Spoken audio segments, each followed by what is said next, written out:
தமிழ்நாட்டு முதலமைச்சர் அண்ணன் தளபதி அவர்களுடைய அறிவுரையின்படி தேர்தல் அறிக்கை தயாரிப்பு குழு பல்வேறு பகுதிகளில் இருக்கக்கூடிய பல்வேறு தரப்பட்ட அமைப்புகளை சந்தித்து அவர்களுடைய கருத்துக்களை கேட்டறிந்து தேர்தல் அறிக்கையை உருவாக்க இருக்கிறது.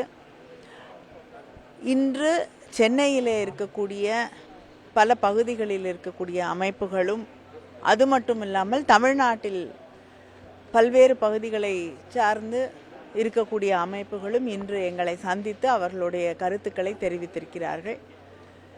ஒரு அமைப்பு என்று இல்லாமல் பல்வேறு விதமான அமைப்புகள், கல்வியாளர்கள், விவசாயிகள், தொழில் முனைவோர், பெண்களுடைய அமைப்புகள், அமைப்புச்சாரா தொழிலாளர்கள் என்று பலதரப்பட்ட மக்கள் தங்களுடைய கருத்துக்களை எங்களோடு பகிர்ந்து கொள்கிறார்கள். அவர்களுடைய கருத்துக்களை எல்லாம் ஒருங்கிணைத்து அதில் எதையெல்லாம் தேர்தல் அறிக்கையிலே இணைத்து கொள்ளலாம் என்று பரிசீலனை செய்து அதை நம்முடைய முதலமைச்சர் அவர்களிடமும் அனுமதி பெற்று அவர்கள் எந்தெந்த கருத்துக்களை தேர்தல் அறிக்கையாக வெளியிட வேண்டும் என்று கருதுகிறார்களோ அது தேர்தல் அறிக்கையாக விரைவிலே வெளியிடப்படும். நிச்சயமா தேர்தலுக்கு முன்னால அது வெளியிடப்படும். இல்லைங்க, உங்களுடைய கருத்துக்களை இதுக்காக உருவாக்கி இருக்கக்கூடிய ஒரு போர்ட்டல்ல tnmanifesto.ai அப்படிங்கிற போர்ட்டல்ல தெரிவிக்கலாம்.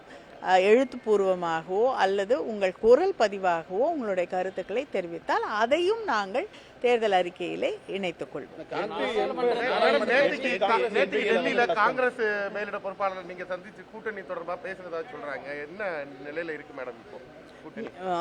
பேச்சுவார்த்தைகள் நடந்து கொண்டு இருக்கிறது. ஆனா இன்னும் குழுவில் இருக்கக்கூடியவர்கள் தான் சீட் அலோகேஷனோ மற்ற விஷயங்களையோ அவர்கள் தான் பேசுவார்கள். இதுவரைக்கும் எதுவும் பேசப்படவில்லை. அதனால நான் அதை பத்தி கருத்து சொல்ல முடியாது. இல்லைங்க, எனக்கு தெரியாதுங்க. எனக்கு தெரியலங்க. அது